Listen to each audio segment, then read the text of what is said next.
Every list of the world's greatest universities starts in Europe: Oxford, Cambridge, Bologna.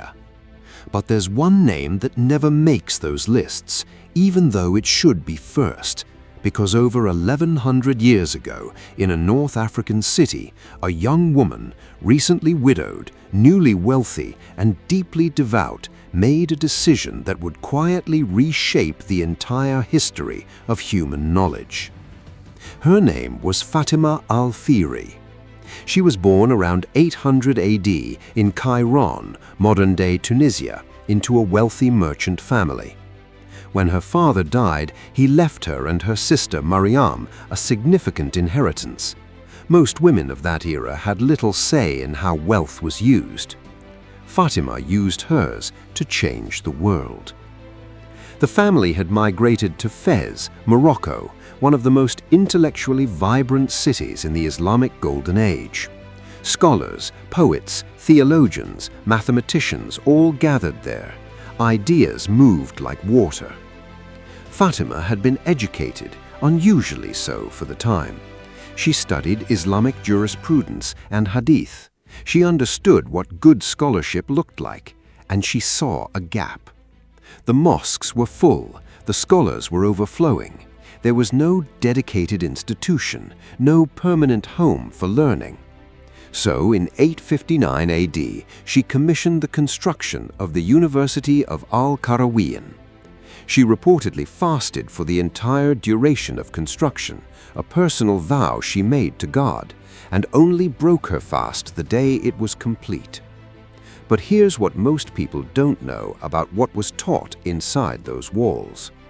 Al Qarawiyyin wasn't just a religious school.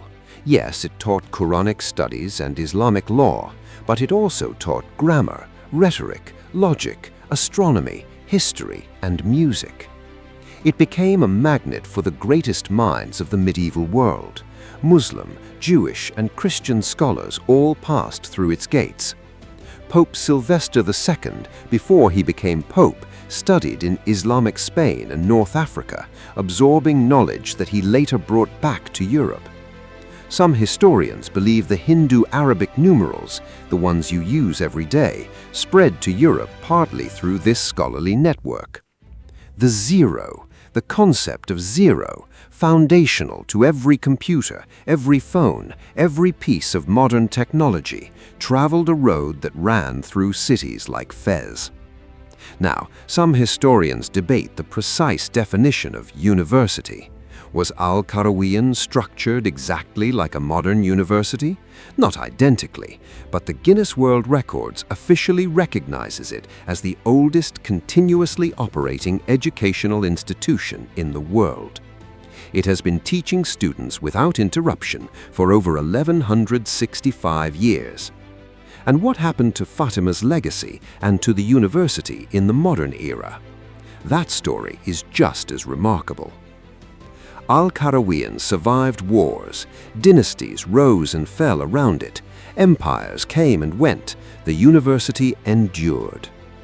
In 1963, under King Hassan II, it was formally integrated into Morocco's modern state university system, making it one of the few ancient institutions to successfully transition into contemporary academia. It still operates today in Fez. In 2016, a young Moroccan architect named Aziza Chowni led a restoration of Al Qarawiyyin's ancient library, the oldest library in the world. Inside, 4,000 manuscripts, some dating back to the 9th century. One of them is an original copy of the Quran written on camel skin. Another is a 12th century manuscript of Ibn Khaldun's Muqaddimah, arguably the first work of historical sociology ever written. These books survived because of an institution that a woman built with her own inheritance on her own initiative over 1,000 years ago. Here's what strikes me most.